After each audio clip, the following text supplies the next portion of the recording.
حقیقت رابطه شمس و کیمیا خاتون که از اون بی اطلاع هستید. سلام، به کافه بیو خوش اومدین.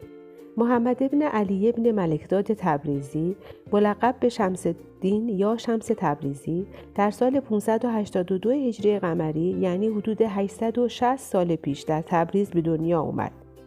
از احوالات او تا قبل از ملاقاتش با مولانا کسی خبر نداشت. در کتاب ابتدانامه سلطان ولد پسر مولانا این گونه در مورد شمس اومده: هیچ آفریده‌ای را بر حال شمس اطلاعی نبوده، چون شهرت خود را پنهان می داشت و خویش را در پرده اسرار فرو می پیچید.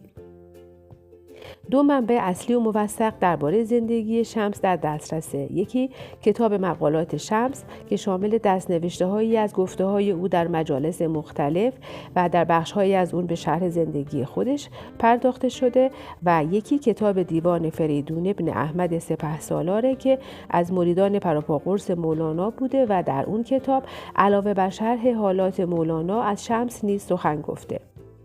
درباره پدر مادر شمس تبریزی اونقدر میدونیم که او در کتاب مقالات توصیف کرده.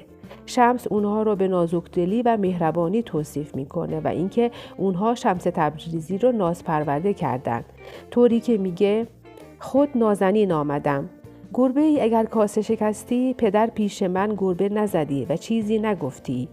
این عیب از پدر مادر بود که مرا چنین به ناز برآوردند. شمس تبریزی در جای درباره پدر خودش میگه: نیک مرد بود الا عاشق نبود، مرد نیکو دیگر است و عاشق دیگر. در ادامه حیات شمس کم کم راه خودش رو از پدر جدا میکنه. میل به کشف حقیقت جهان و مبدأ هستی او رو به مجالس بحث و وعظ میکشونه. بعد از سالها شاگردی اساتید مطرح زمان خودش پای بر سفر میذاره. او با اینکه حالا فقیهی صوفی هست ولی هیچگاه لباس صوفیان یا فقها رو نمی پوشه و همیشه بر هیئت تجار مسافرت می کرده. چنان که در کتاب سپهسالار اومده: پیوسته در کتم کرامات بودی و از خلق شهرت خود پنهان داشتی. به طریقه و لباس تجار بود. به هر شهری که رفتی در کاروانسراها نزول کردی و کلید محکم بر در نهادی و در اندرون به غیر حسیر نبودی. بند شروار بافتی و معیشت از آنجا فرمودی. در سفرش به قونیه با جلال الدین محمد بلخی مولانا آشنا میشه و جریان تحول روحی مولانا بعد دیدار شمس هست که اتفاق میفته. اما ماجرای کیمیا و شمس چه بوده؟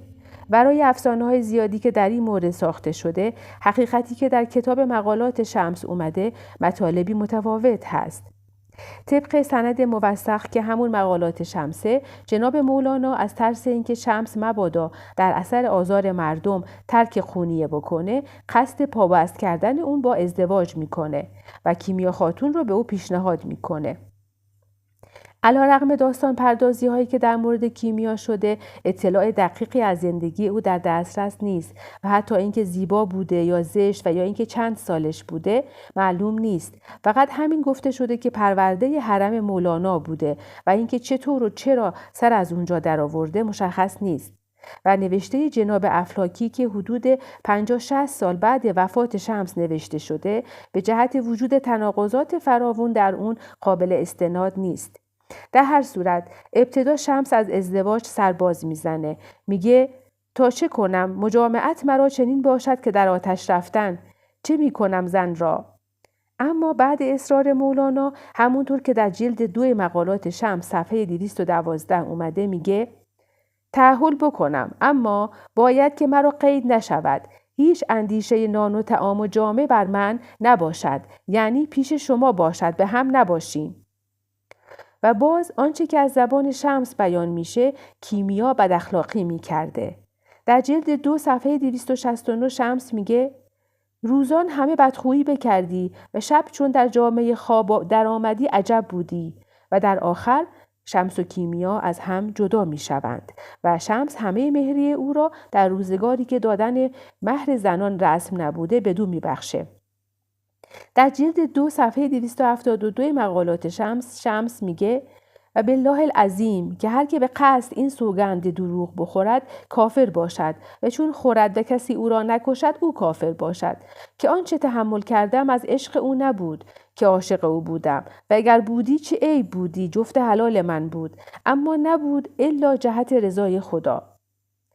و بعد از مدتی بعد طلاق کیمیا فوت میکنه و متاسفانه فیلم و رمان هایی که کیمیا رو معشوقه ساختن، زیبا که بعد تندی شمس به خاطر نبودش در منزل بیمار گشته و سپس فوت میکنه، از اساس اشتباهه و از تخیلات ذهن نویسنده نشأت میگیره. ممنونم که با من همراه بودین. تا روایتی دیگر از تاریخ، خدا یار و نگهدارتون.